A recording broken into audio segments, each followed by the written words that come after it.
We see them everywhere, on top of trees, underneath cars, and even in lakes. I'm talking about plastic bags.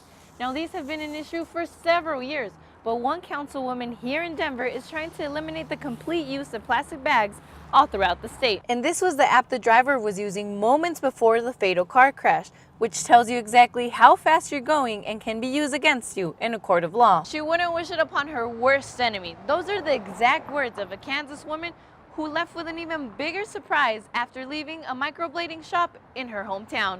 And if you're one or two people who A, hate being stuck in traffic, or B, have simply had enough of people moving to Colorado, then this next report will be music to your ears. And that's because a new state and federal regulation may soon make it more difficult for drivers to pass their vehicle emission tests, lowering the chances of people moving to Colorado. That's why local authorities recommend users create a passcode on their phone. This way only certain people are able to access the device. And it's potholes just like these that give Denver residents a bigger headache than what they're expecting. And many of them don't know who to contact when an issue like this happens on the road and interrupts their commute. 4.31% sales tax, that's what consumers are currently paying for when purchasing any female product. However, the Denver City Council may soon eliminate that charge. Now remember, if you or someone you know was affected by this storm and still remains without electricity, the number to call is 303-573-4358. And after last week's snowstorm, Coloradans are finally able to pick back up on their daily routines. However, a new concern has raised the attention of several. That being, with the high temperatures rising and the snow accumulation beginning to melt, a new flood warning may soon be at our feet.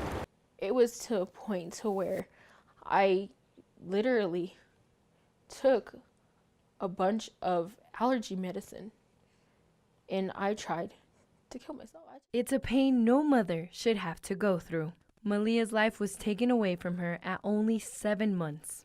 I overlooked her body and she was just gray. Like her eyes were, she was trying to wake up. And she wasn't.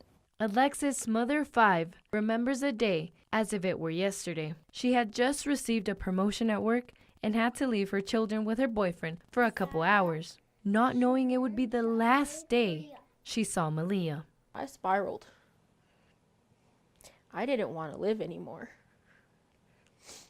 She received a phone call notifying her that her baby was not breathing. My then boyfriend was trying to resuscitate her. Malia was then transported to the hospital Rocky Mountain for the children. Everyone was assuming that it was aspiration because nobody knew. There was no physical evidence of abuse whatsoever on the outside of her body. Alexis didn't know Chad, her current boyfriend at the time, had been convicted of child abuse and had served up to 6 years in prison.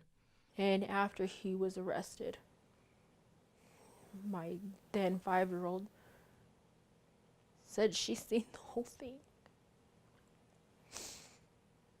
And that hurt. Police arrested him for child abuse resulting in death and was charged with homicide after Malia's autopsy was revealed.